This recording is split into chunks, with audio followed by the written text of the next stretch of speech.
In this section, we will cover the calibration of the optical flow meter. Before discussing this slide and the calibration of the optical flow meter, let's talk about the calibration process in general.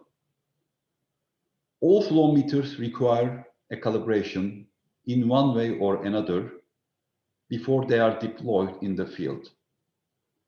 When a flow meter is built, it needs to be tested against an accurate flow meter, usually called the reference meter. The reference meter could be of different types. For example, an electromagnetic flow meter or an ultrasonic flow meter are good examples for reference meters. They have high accuracy in single-phase flows. The calibration needs to be conducted in a flow loop. A typical calibration requires 5 or 6 different flow rates. The flow loop is run from the low flow rate, usually, to high flow rate with some increments.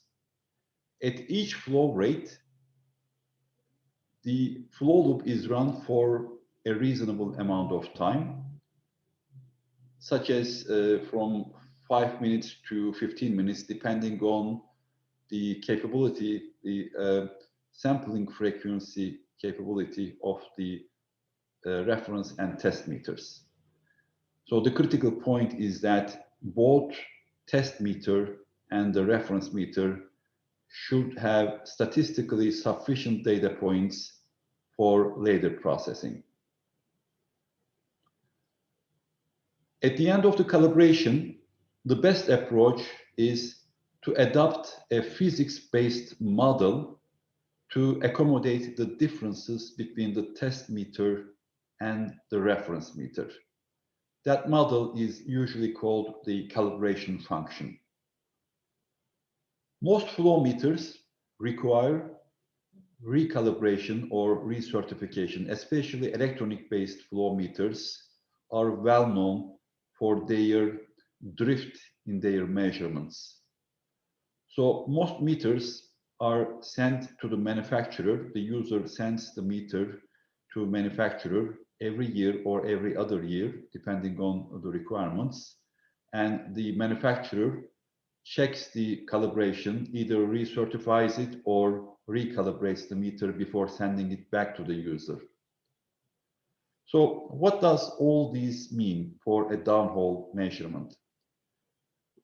Well, it is obvious that the calibration is very important for a downhole flow meter, because downhole means that the installation has a permanent nature and we don't have the luxury of taking the flow meter and sending it to the manufacturer for recalibration or recertification.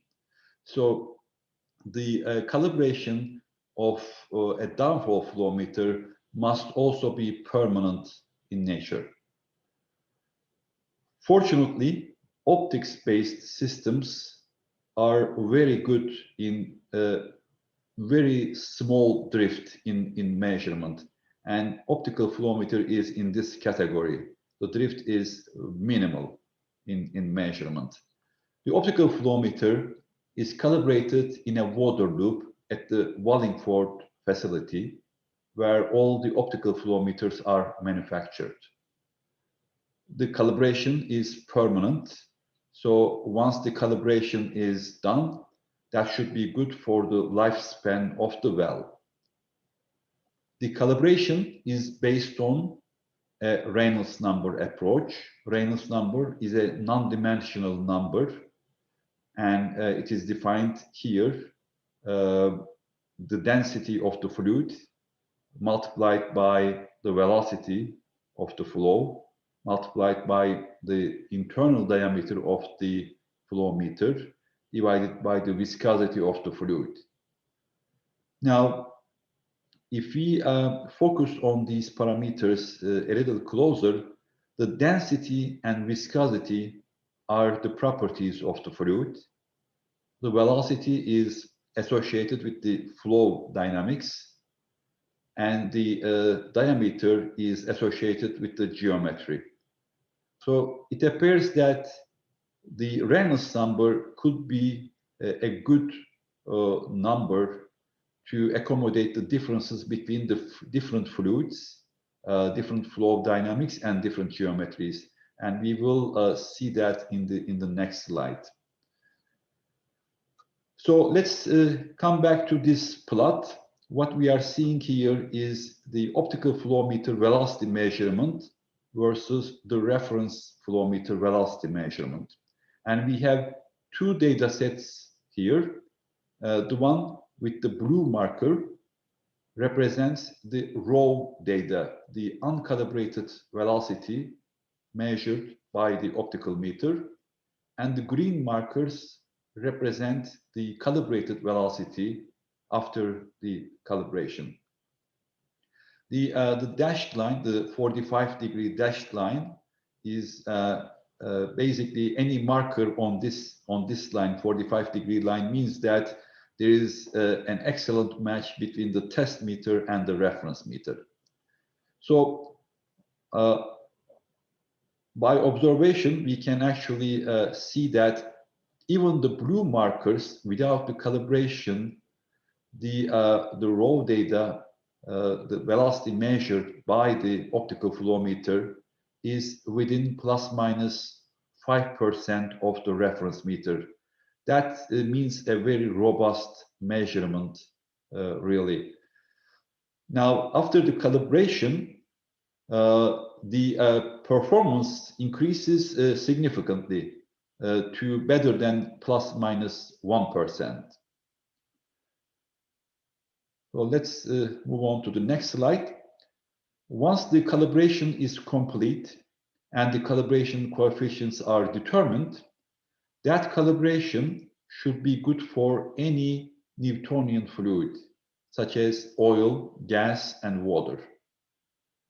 So the calibration is, in a sense, universal for any fluid, gas, or liquid. And this plot here is a real testimony to that. Again, what we are seeing here, the optical flow meter velocity measurements, calibrated velocity measurements versus the reference velocity measurements. But we have three different data sets taken at three different facilities. The green markers are the same oil water data from the previous slide. So the meter originally calibrated in the water loop, and the green markers represent that. They are all on the 45-degree line, so there is a perfect match with the reference meter. Now, after this original calibration, the meter was taken to a different facility, an oil flow facility, and the oil data is represented by the yellow markers on this line. And again, as you see, in a different facility with a different reference meter, using the same calibration coefficients, the optical flow meter measurement agrees excellently with the reference meter measurements. Afterwards, the meter was taken to a third facility, an airflow facility, and the blue markers represent the airflow data, again using the same calibration coefficients obtained in the water flow.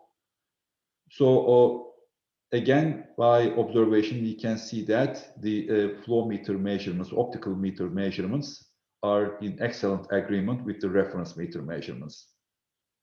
So what this tells us is that what we are doing here is we are changing the fluid and the flow rates, different flow rates. Even though the geometry is the same, the Reynolds number approach is working very well for differences in the fluids and the flow. So it is a good choice, basically, based on this plot. Now, the velocity measurement is really important.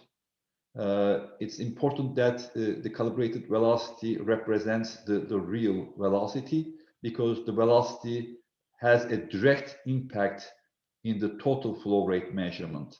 The total flow rate is obtained by the velocity multiplied by the area, internal cross-sectional area of the flow meter. So once we have this calibration, the expectation is that the performance should be better than plus minus 1% in single phase flows. So far, we have covered the calibration process, the concept, and how we calibrate the optical flow meter.